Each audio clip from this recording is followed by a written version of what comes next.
resources, be able to really just be empowered that way. So please invite your family members in the future as well, though I love the fact that this is a nice little packed room. So what we're going to do is we're going to start off with Giza from Courage to Call. She is our member highlight for this month. She's going to be talking about the different resources that Courage to Call provides.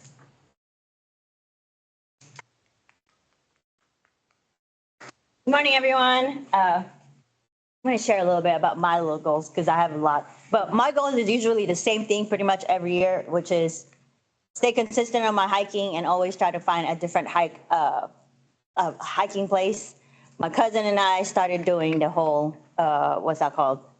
Running for the rock and roll run. Las Vegas is not a place to go running, by the way. But my cousin and I, signed up for this coming up next month. Not looking forward to it. Very different. Just saying. But Courage to Call is a nonprofit organization under the County of San Diego. And we have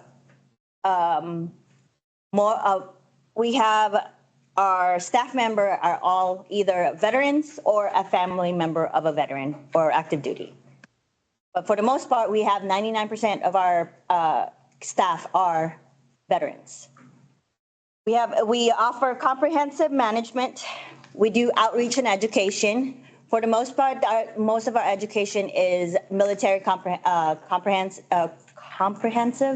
So if you guys would like us to come to your organization and talk about what the difference about the branches and the lingos, that's one of the things that we offer for education-wise because it's different. You're talking to your colleagues that are veteran and you're like, oh, you're in the Army. And then you're calling them shipmate. No, that's not the lingo. So that's one of the things that we offer. We also offer peer support. We have had a good partnership with Say San Diego for our family support that we do every last Wednesday of the month or fourth Wednesday of the month, where we pretty much go and read to the kids for play group, and we offer, what's that called again? The social emotional skill building. We have 3 licensed therapists at our office that provides the comprehensive comprehensive short-term therapy, counseling. It's non-clinical, but they are licensed clinicians.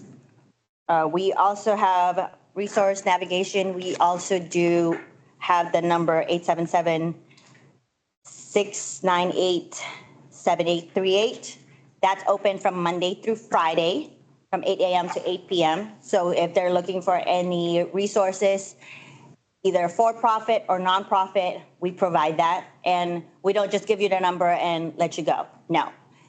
The person that you talk to today will reach out to you by next week and make sure that you did get the resource that you needed. And if you didn't, then they'll help you out, find a different resource to make sure that you get that resource as well. We also do food market every second and fourth Saturday of every month. So tomorrow will be one of them at our office. We started off at 9:45. We do need to see ID that says that you're active military or you're a spouse or a veteran for us to provide the food for you. We also ask, for the most part, it's volunteer driven. So if any of your colleagues or you or any of your what's it called? Partners would like to come out and volunteers or come out and have a table, because we do have it set as a farmer's market type. So we have our community partner comes in and set up a table. So while our participants come and get their food, they can also get the resources that you guys provide. If you guys would like to come out, let me know. I'll give you my card and we'll work something out. We also have a closet, which we have different types. It's free. All the resources that we provide is free for the military community. Is there any other questions?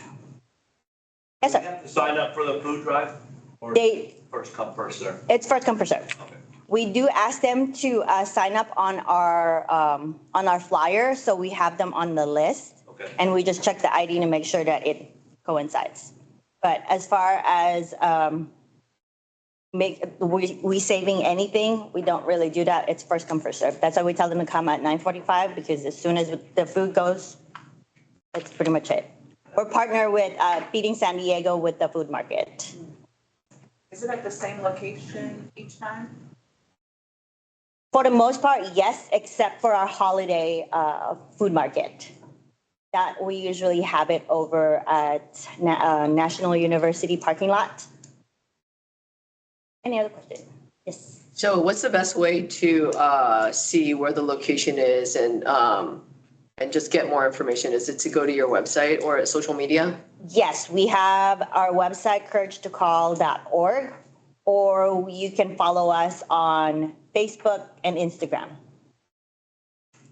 Yes, Jimmy. You forgot to mention your great work with the vet court.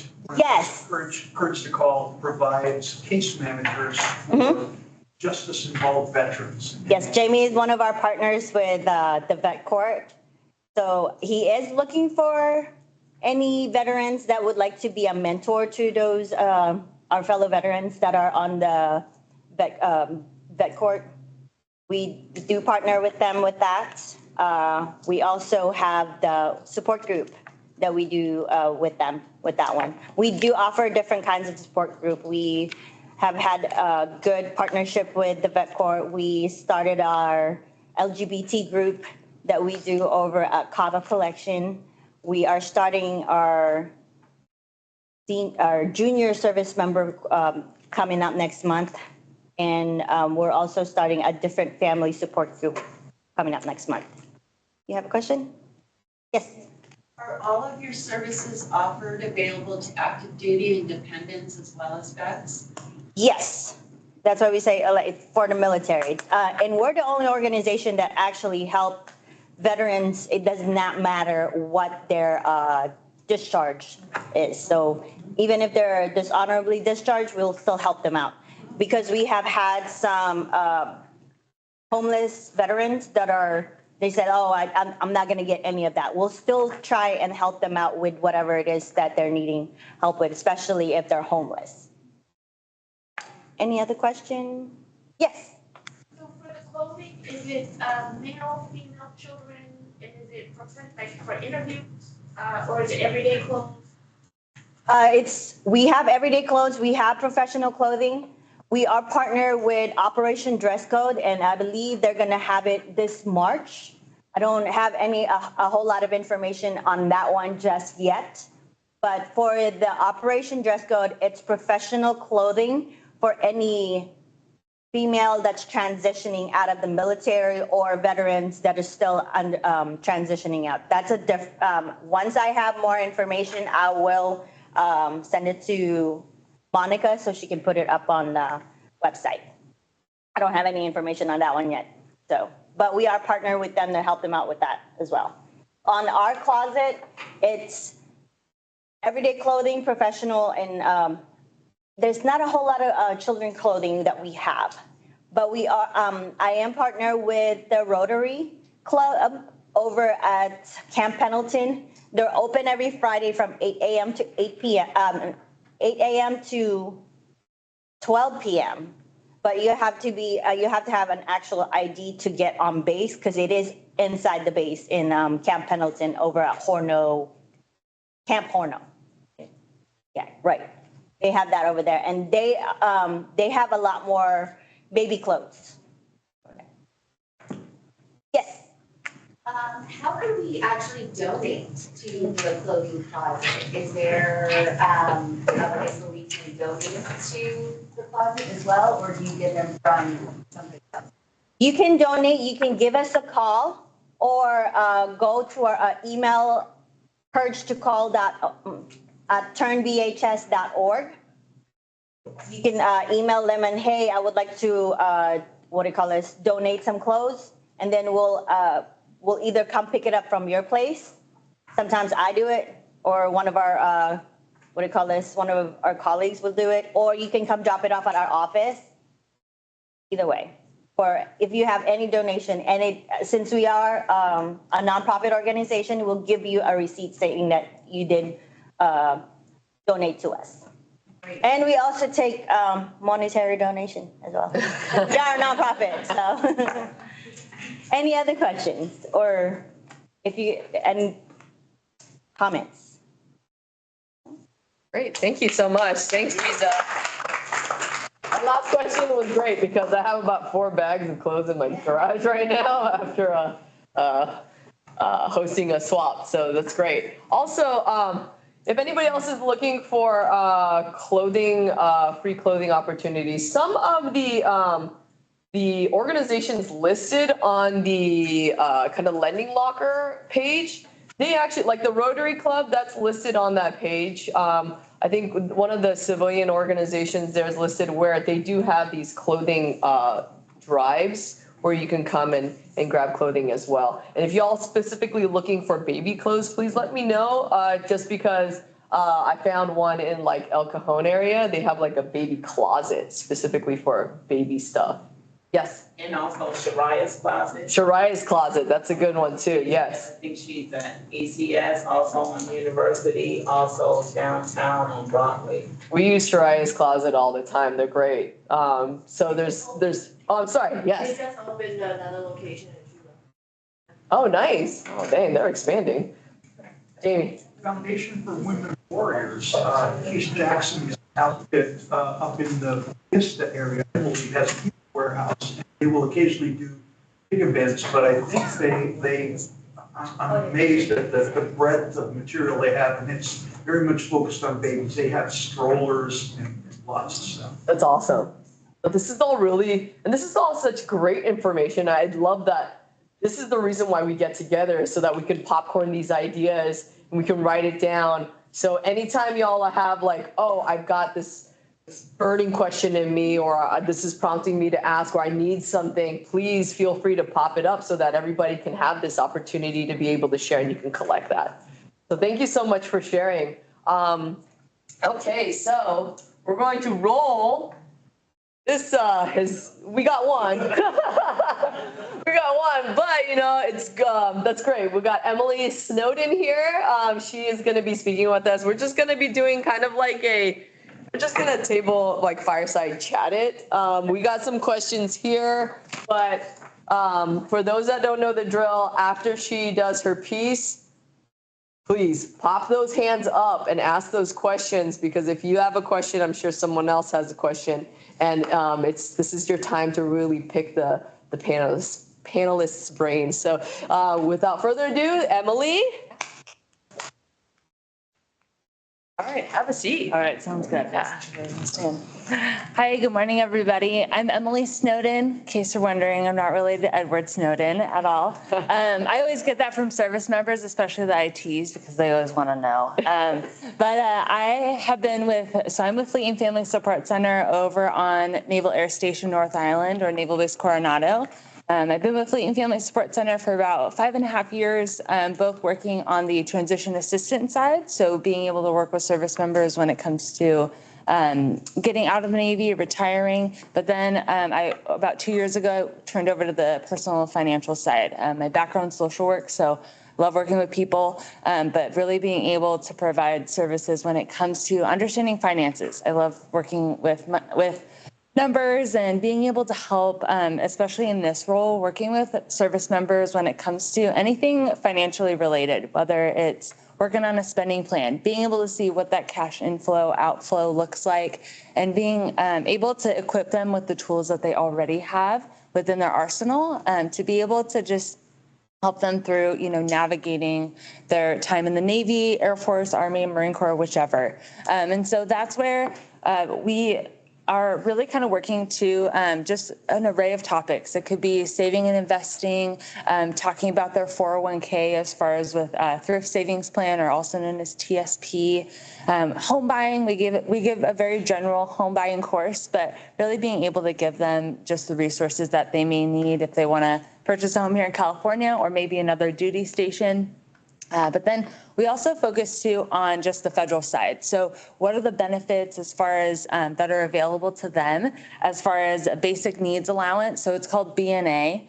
And this is something that it's a big application process that maybe more on the junior service members they go through. They work with their command as far as on the admin side to be able to do this application. But basically what they look at is their income for the year, whether it's solely the service member or maybe their dependent is working as well, and really being able to see, okay, could they qualify for this basic needs allowance? It can get kind of tricky pretty quickly, but that's where we provide a lot of guidance with that, because they go off certain calculations, and if maybe the service member gets a sort of advancement or maybe an increase in pay, that's where it goes back to the drawing board to see, okay, do they still qualify for this benefit? They have to renew every single year. It also does count as taxable income. And then if they are receiving any sort of SNAP or WIC, that could affect getting this basic needs allowance. So there's a lot of hoops to jump through. Also on the flip side, there is the flexible dependent care flexible spending account. That's been in inception for the past 2 years. And that's where it's an opportunity for service members, their spouses, to be able to put money into this flexible spending account for any sort of childcare needs. So whether it's full-time childcare, part-time childcare, it could also be summer camps as well, maybe preschool programs. There might be some limitations to it as far as it is not available when it comes to maybe if they have a parent who needs elderly care of any sort or any specific after school programs. And so this is where they're able to go through the FSAfeds.gov website. They have their open enrollment November to December. So, unfortunately that just passed, but it could definitely be something just to get out there, because usually depending on the family situation, if it's solely the service member who's working, they can put into about $5,000 into this flexible spending account for child care needs. And it is tax sheltered or, tax free. So it doesn't impact anything there on that front. And then just recently, and it's in inception, it's about to come out March 3rd through the 31st. It's a healthcare FSA that's going to be coming into play with any sort of health needs. So basically, it's going to be another component as far as what expenses can be covered more so on the medical side. So whether it's, copays, deductibles, any sort of dental expenses, like exams, cleanings, x-rays, some of the orthodonture is included as well, which is beneficial because usually that is something that's out of pocket for service members. And then also too, it could be vision expenses, any sort of wellness too, like physical therapy, chiropractor, acupuncture, and then prescriptions, over-the-counter medication. And then any sort of other, components that could come into play, like blood pressure monitors, pregnancy tests, all those different things. There's a full list on that FSAfeds.gov website that could really go in detail as far as what's covered versus what's not covered. Because usually what's not covered may be sort of like diet foods or toothbrushes, toothpaste, any sort of cosmetic procedures that aren't necessarily, medically necessary. Also, diapers, wipes may not be applicable as well. And so this could just be another way for service members to put into that. They can contribute between $100 and $3,300 per year. And then that's where it could also be a little bit more, just depending on if their spouse is working, it could be up to about $6,600 per year as well. So that's where that's kind of coming soon. So that's one of the big things that we're really just trying to share with our service members and just our counterparts who are able to get the word out. So that's a little bit there as far as what's coming out, into the fleet or, into the platoon. So yeah, just wanted to share that. That's great. No, thank you. I'm gonna be honest, I didn't know about all the FSAs, and I think it's because when I left active duty, we didn't have those established. So just to make sure, there's an FSA specifically for childcare, and then there's an FSA specifically for healthcare. And then you could put money into both of them, and both of them are tax sheltered, right? So that is I mean, if you're gonna pay that money anyways, you might as well just like put that away and not be taxed on it. Definitely. Yeah. Yeah. And one of the big things with flexible spending accounts, no matter if it's, health related or childcare related, usually there's, you basically have a year to use it or you lose it. And so pretty much for these specifically, usually most common, you can roll over $660 into, the next year. So basically there's an opportunity to roll money over, but also being able to utilize it when needed. So, yeah. Can you roll over the childcare one as well? As well, yeah. Yeah, Oh, nice. definitely, yeah. And on the FSAfeds.gov website, they also have tax calculators as well to be able to see, hey, could this be a benefit for this service member and their family? Or maybe just depending on their income, maybe, may not be necessary. So that could be really helpful too. And because there's also just a lot of components with taxes, that's where we utilize Military OneSource, because even though I'm an accredited financial counselor, taxes is not my specific wheelhouse, but that's where we can always have them reach out to Military OneSource. They're virtual available, and they have tax professionals who can really help when it comes to, especially with the FSA, and seeing, hey, is this a good option? Yeah. Nice. I think we have a question right here. The FSA for childcare, you said it's $5,000. Is that per child or per family? That's gonna be per family. Okay. Yeah, good question.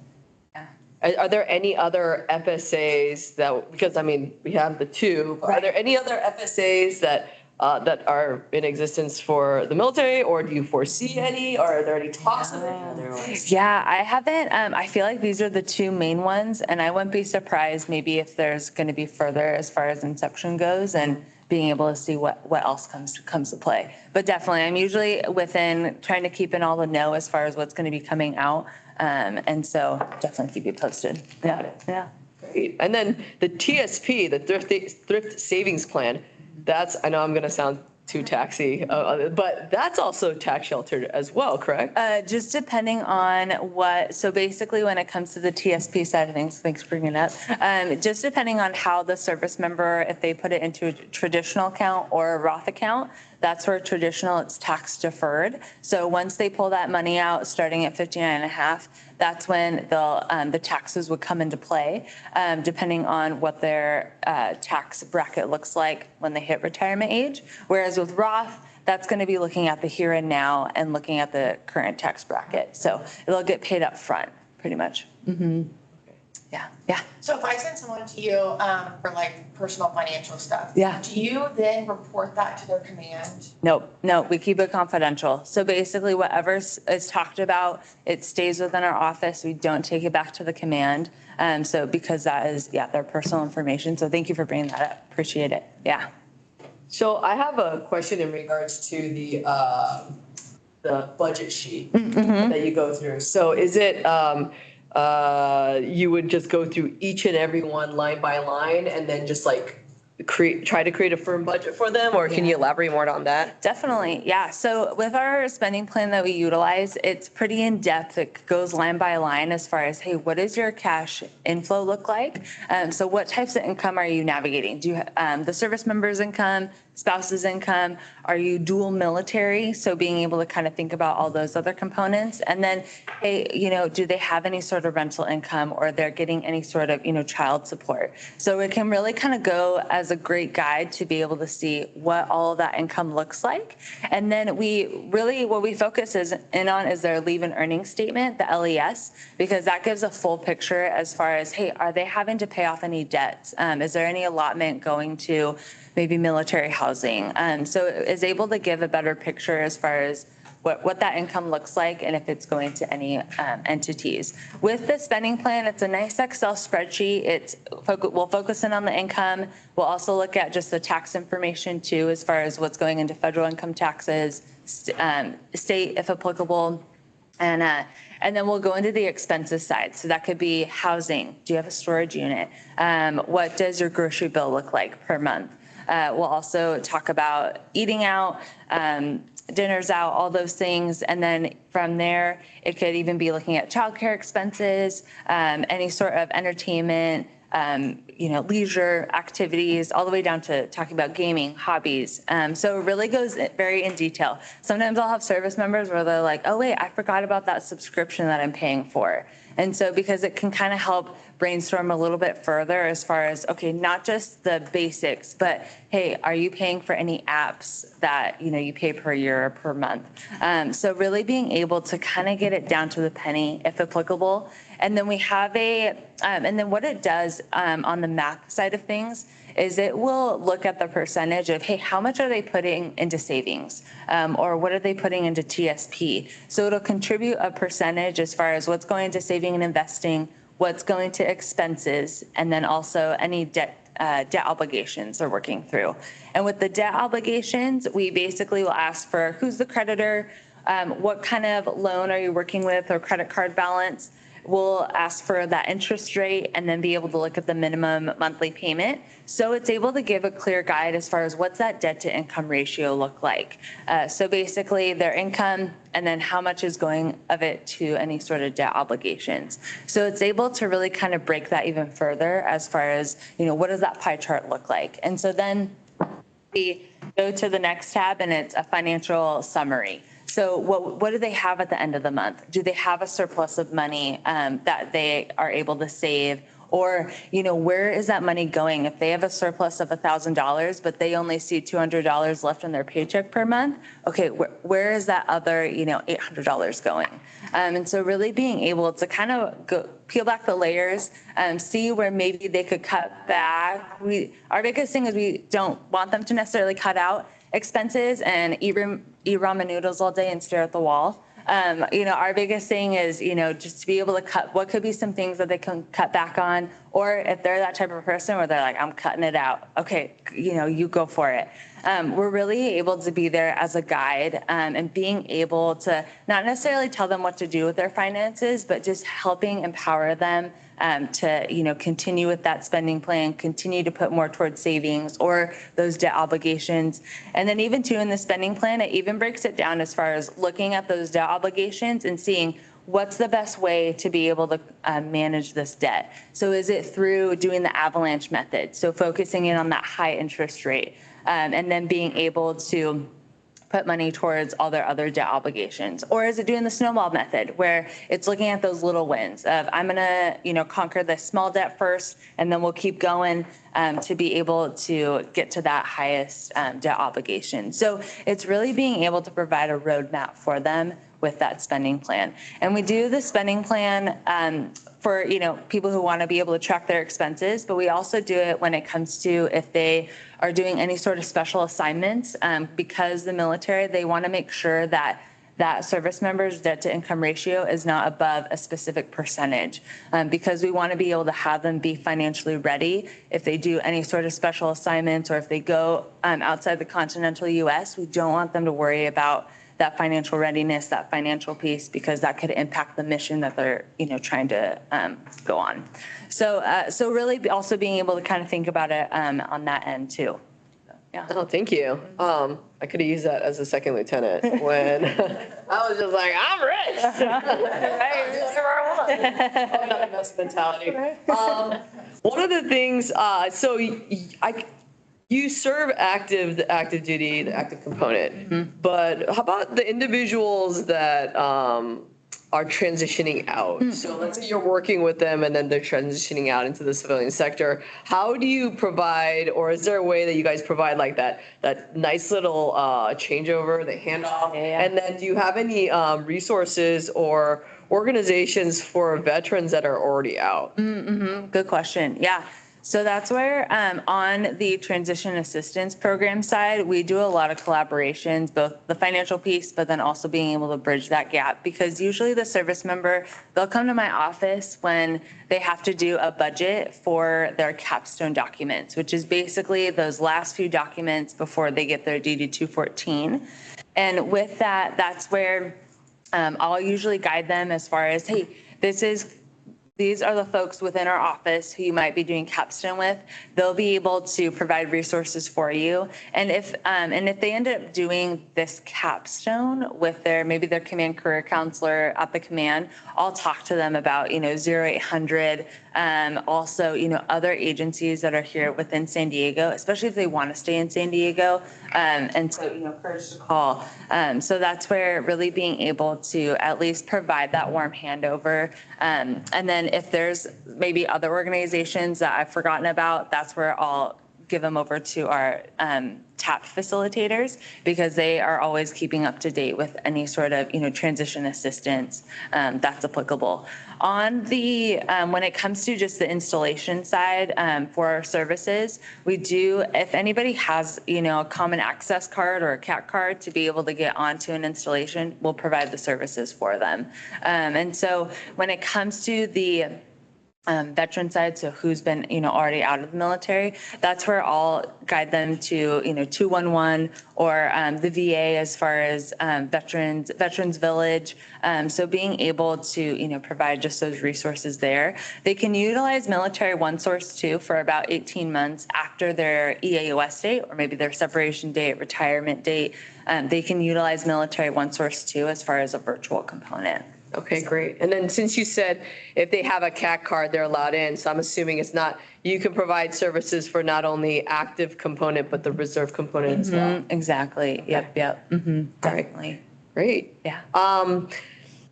Do you guys collaborate with other entities to leverage resources and services? And what's the best way for people to organizations to refer over to you, or for a service member to get a hold of you? Get a hold of us. Yeah. So because we are a non-for-profit agency, basically our services are free. They're at no cost. And so that's where with Fleet and Family Support Center, we're under the Department of Defense.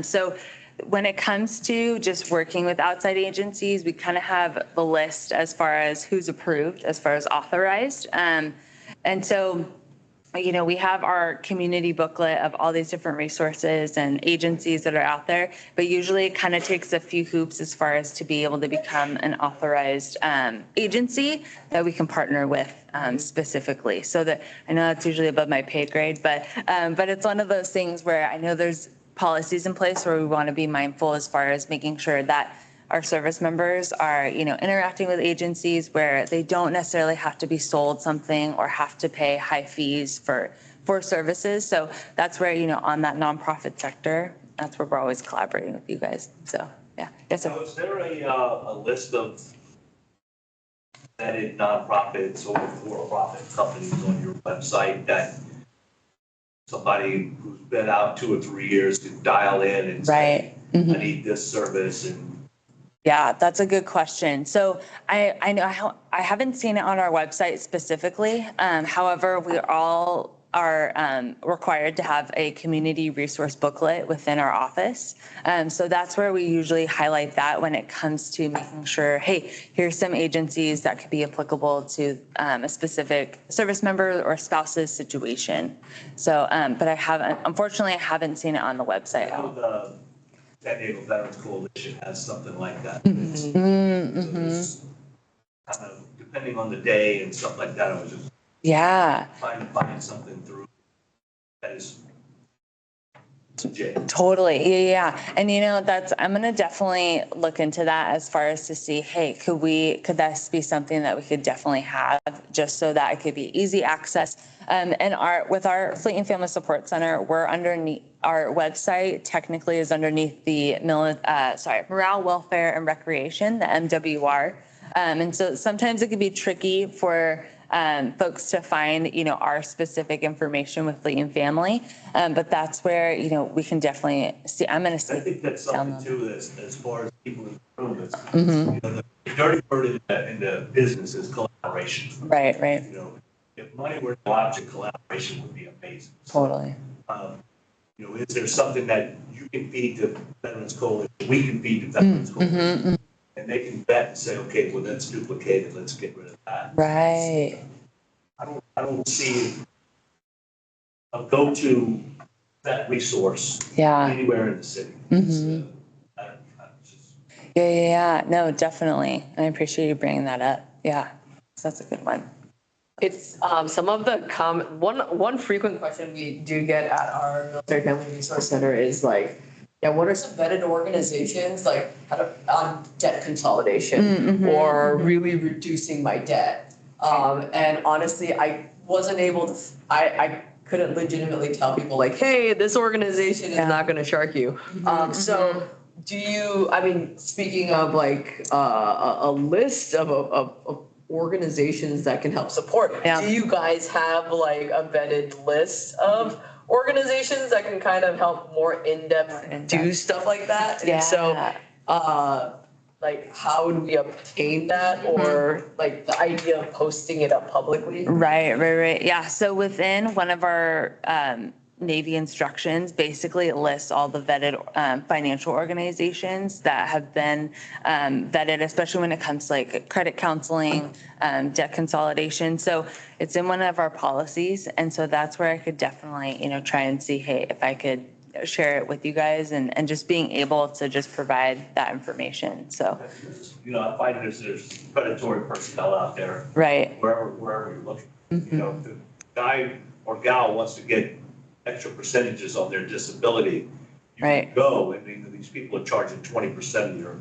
your first pay, but you don't know that until you're already into the contract. Exactly. So, where we can look at it and say, these people are legit. This is how it's going to be. Definitely. Yeah, for sure. And within our personal financial program, we equip active duty service members to become command financial specialists. And so that's where they're kind of the front runners as far as being able to see, hey, what's going on within the command?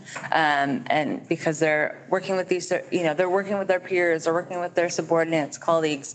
And so, so that's where they're able to kind of help when it comes to alleviating just some of the support, because we're always getting people. I wish I could be helping everybody every single day, but. Well, so we all.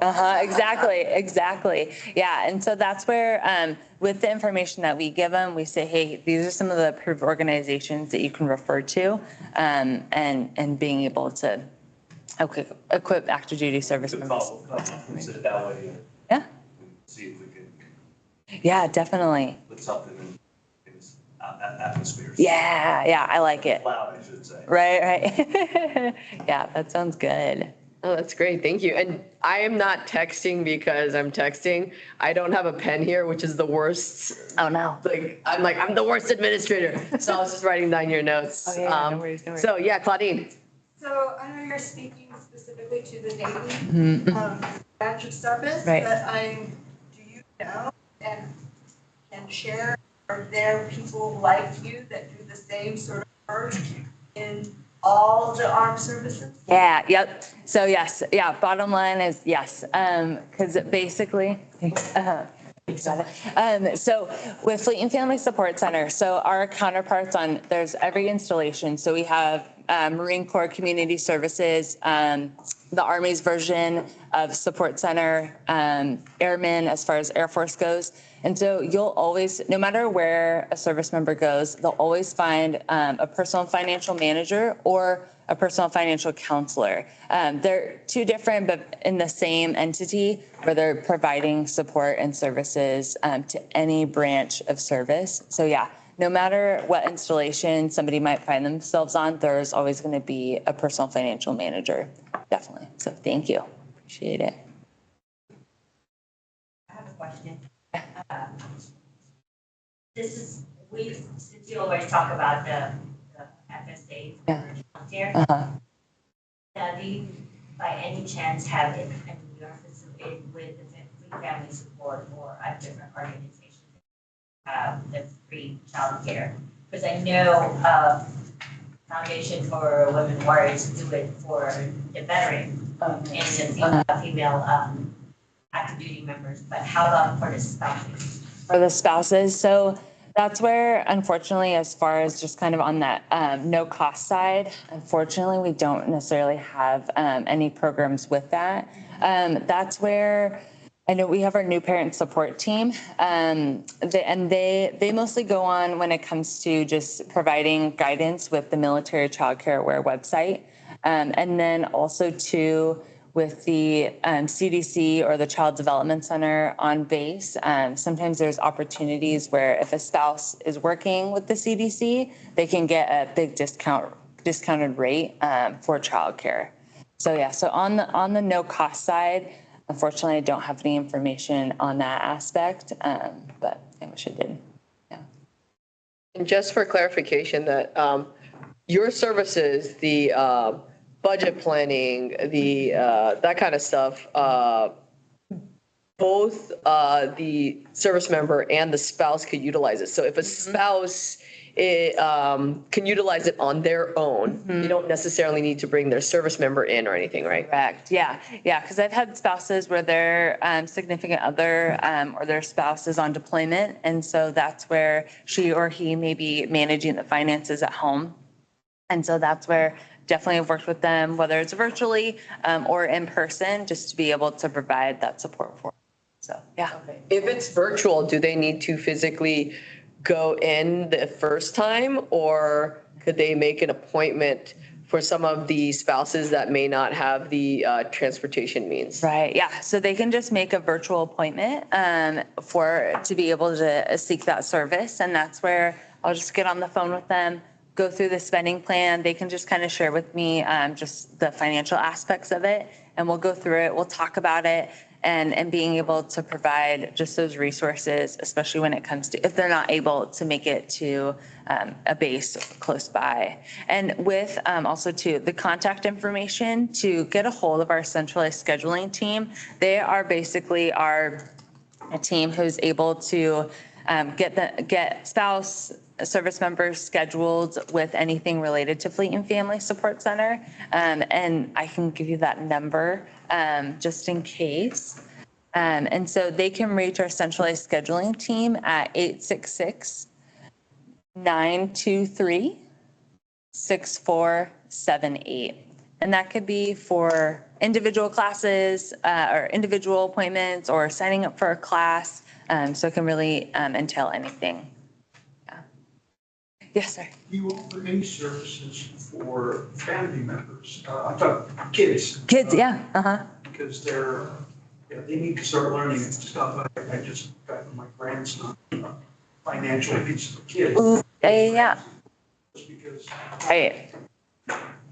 now with the curriculum as it is in high school, you never learn how to budget. Totally. Yeah. So whatever, but yeah, financial information literacy for kids is vital. It's so vital. Yeah, we don't have anything active right now on the kiddo side. I'm a mom and I've got kids at home, and so I definitely am very passionate about that component. And but San Diego Financial Literacy, they're non-for-profit. They're kind of our guide when it comes to, they provide a lot of support and resources for kids and being able to help get them financially savvy. Yeah, definitely. Great question. Are there any other questions that from the group? For the spouses that are interested in working with the CEC, where can they get that information from? Where there's also that incentive of their child can also be, they can get at the CDC and they get like a discount or something. Yeah, definitely. So good question. So the MWR website, it's going to be navylifesw.com.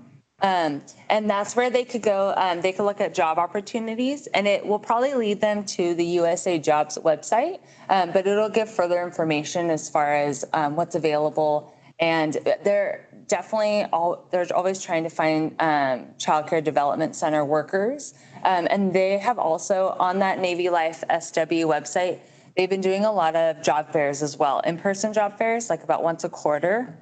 And so you can also definitely see if there's anything up and coming, because I believe they just recently had one maybe a month or two ago. But yeah, there's also that too, as far as that support. Anyone else have any further questions? All right, thank you so much, Yeah, no, Emily. thank you for your guys' time. I appreciate it. Yeah.